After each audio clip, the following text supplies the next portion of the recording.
abo muri Aranite iterambere fund bongera kutubwira ibyo batuzaniye muri rusange turabakiriye. Urakoze cyane. Tujye gutangira umukino. Yego.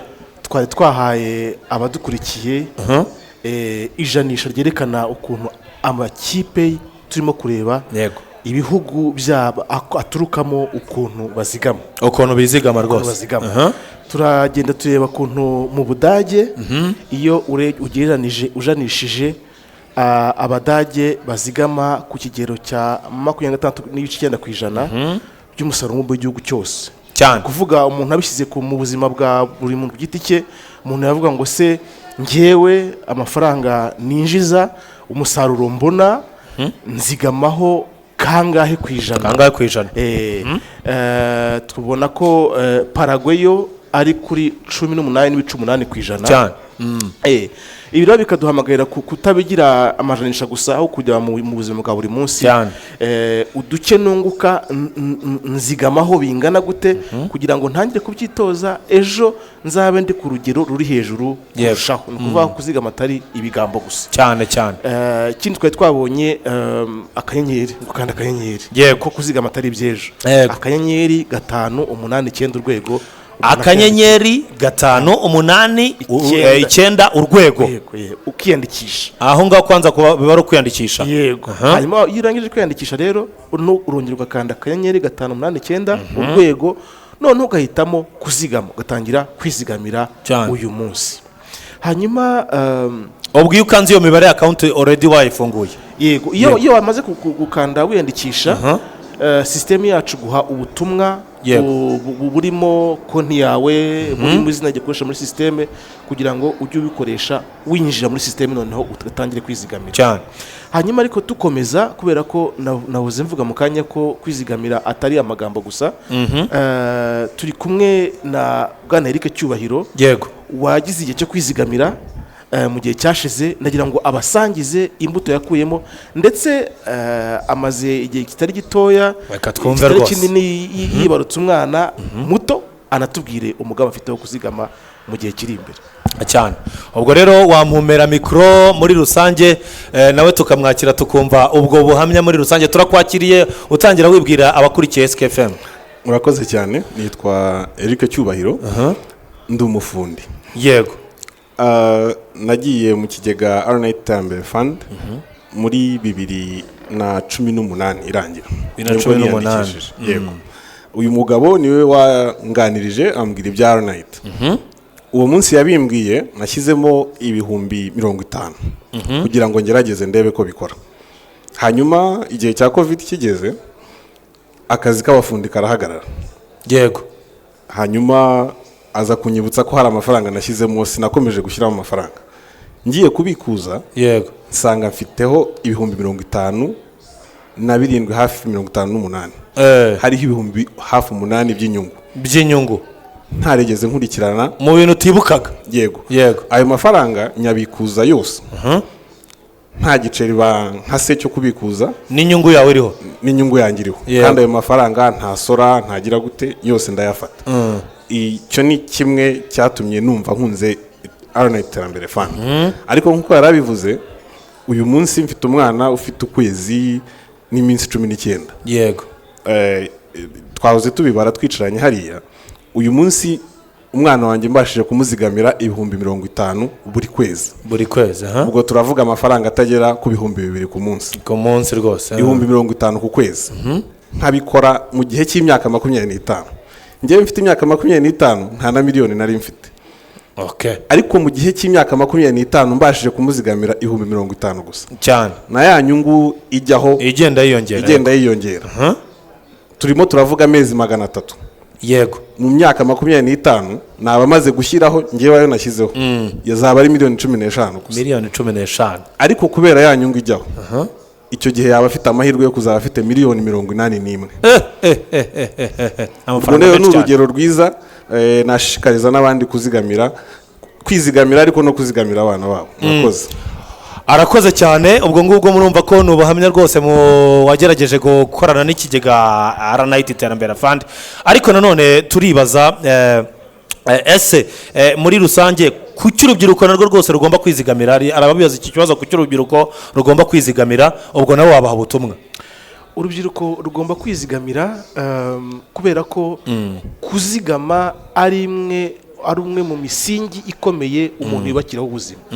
Urubyiruko tuzi ko ari igice kinini cy'abagize sosiyete baba bakirimo kwiyubaka. Iyo umuntu rero yiyubaka akiyubaka, ni ngombwa cyane ko atekereza kuzigama, nubwo yaba ahera kuri bikeya kugira ngo ejo azabone aho ahera yubaka ubuzima bwe, kugira ngo ejo azabone icyo aheraho yongera ubushobozi bwe, ejo azabone uko atungana. Ubushobozi tuzagira ejo ntabwo buzaturuka mu ijuru ngo twiture mu biganza. Tugomba kubwubaka gahoro gahoro, kandi si uko bidashoboka. N'urubyiruko rudafite ubushobozi bwinshi uyu munsi rugiye ruzigama gahoro gahoro, ejo rwaba rufite aho ruhera rukagira icyo rwikorera mu buzima. Dukunda kumva kenshi urubyiruko ruvuga ruti ese natwe duhura nabo, ndifuza gukora nka bizinesi ariko ntaho mfite mpera, ntago mfite umutahe, ntago mfite amafaranga yo gushora. Ariko nyamara iyo umuntu asubije amaso inyuma, hari ubwo birumvikana ntago rufite amafaranga menshi, birumvikana, ariko hari ubwo rubona 3,000, 5,000 amafaranga umuntu amubwira ati azagufashe uyikenuze. Umuntu yareba utwo duke ubona two udushyira utugura iki. Ese niba umuntu ugize imana, umuntu akaguha pocket money, amafaranga witwaza ugiye ku ishuri ukabona 5,000, ese ntiwafata 2 ukaba wishyize ku ruhande ukurusha 3, noneho bya 2 bikazagenda bigwira.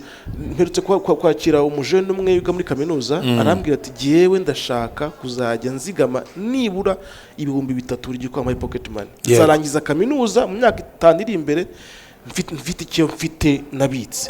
Ni ngombwa ko urubyiruko rugira iyo myumvire kugira ngo ntihagire ifaranga ripfa ubusa, kugira ngo ejo rizangirire akamaro. Akandi kantu gakomeye, mwumvise urugero Erika duhaye bw'igihe, igihe gikora ibitangaza. Hari ubwo tugira indoto n'imigambi ariko tukabishaka ko byuzura uyu munsi. Uyu munsi nshobora kwiha intego yo kuziga amafaranga makeya, nyuma y'imyaka runaka azavunamo ikintu kinini kitashobora uyu munsi kugishoboka mu myaka iri imbere. Hari ikintu nibaza, iyi nyungu ya 11% muvuga, ese itangwa ryari muri rusange, niba yunguka gute muri rusange, cyangwa se iyi nyungu ya 11% mwayisobanurira abantu gute? Uko tubisobanura n'uburyo bworoshye, tubwira abantu ko hashize imyaka 6 RNIT Iterambere Fund yungukira abayizigamyemo mu gihe cy'umwaka wose inyungu irenga 11%. Ni ukuvuga ku mafaranga iyo umuntu yazigamye akaba amazemo nibura umwaka mu kigega, ayo mafaranga yunguka inyungu iri hejuru 11% kugeza uyu munsi. Ikunguka gutera ikagenda biterera. Iyo nyungu igenda ijyaho ku mafaranga wazigamye umunsi ku wundi, ku buryo iyo umwaka urangiye ari busanga amafaranga yarazamutse mu nyungu ku kigero nyine cya 11% nibura ariyo mafaranga, ariyo nyungu nkeya. Bikaba byarabaye mu myaka 6 ishize. Bikaba rero ari ibintu bikunda kubera ko RNIT amafaranga yakira azigama mu Iterambere Fund iyacunga neza bya kinyamwuga ku buryo bufite umutekano, hanyuma ikabigamije kuyabyaza inyungu igiriye abazigamye mu Iterambere Fund ko aribo bayibona iyo nyungu. Hanyuma hari nabonye mufite na website muri rusange umuntu ashobora kunyuraho, umuntu ashobora gutekereza abantu bari mu cyaro bamwe badakoresha n'ikoranabuhanga muri rusange, bo nubuhe butumwa mwabaha, cyangwa se bakoroherezwa bate nabo kugira ngo bisange muri izi gahunda zo kwizigama, cyane cyane wumva ko zishobora kubagirira akamaro nabo baramutse bazimenye? Ese bo boroherezwa bate kugira ngo nabo babashe kuba bakwizigamira mu gihe harimo badakoresha ikoranabuhanga? Ubu ngubu icyambere nuko dufite amahirwe yuko mu Rwanda ikoresho rya telefone ryamaze gukwira cyane. Akanyenyeri 589 urwego dukoresha ni uburyo budakenera internet murandasi. Ni uburyo umuntu yakoresha kuri telefone imwanditseho ariko idasaba internet. Bugafasha abantu kwiyandikisha, kuzigama, ariko no kuba bakomeza kureba ubwizigame bwabo uko buhagaze bakoresheje ya telefone bakanze ya mibare. Ubwo no kureba aho ubwizigame bwawe bugeze nabwo ukanda imibare cyane, akanyenyeri 589 akanyenyeri 5 8 9 urwego. Yego. Noneho ugahitamo kwinjira muri sisiteme. Yego. Iyo uhisemo kwinjira muri sisiteme ushyiramo amazina yawe n'ijambo banga ryawe, ugahita ubona konti yawe kwihagaze. Ntibigusabe kuza ku biro byacu, ntibigusabe kujya ku bindi biryo byose, ubikorera kuri telefone yawe ku buryo bworoshye. Ikindi kintu, dukora ubukangurambaga ku buryo buhoraho mu gihugu cyose. Tugakorana n'inzego zitandukanye. Ubu hashize igihe gitoya dushoje ubukangurambaga twakoranye n'inzego zinyuranye, harimo n'intore imikoranabuhanga. Ni abantu batuye ku mirenge yacu dushobora kwegera tugize ikibazo bakaba badufasha ku buryo twakwizigamira tukandeba no ubwizigame bwacu buhagaze mu iterambere fandi. Icyanyuma nuko dufite uburyo bwa telefone itishyurwa, umuntu aho ariho hose ashobora kuduhamagara mu masaha y'akazi tukamufasha. Ni 58990. Iyo telefone iyo uhamagaye mu masaha y'akazi turakwitaba tukaguha ubufasha bwose waba ukeneye. cyane. Murakoze cyane rero, turaza gukomeza kugenda duenda tunabana no mu yindi mikino ikurikiyeho. Ubwo rwose abantu bakomeje bizigamire mu kigega R-Night iterambere fund, ibintu bikomeze kugenda bigenda neza cyane. Ubwo rero reka tubashimire kabisa. Ubwo mu kanya gato cyane turaza kuba tugaruka mu gice cya kabiri cy'umukino. Abakinnyi bamaze kuba bagaruka rwose bitegura kuba batangira igice cya kabiri.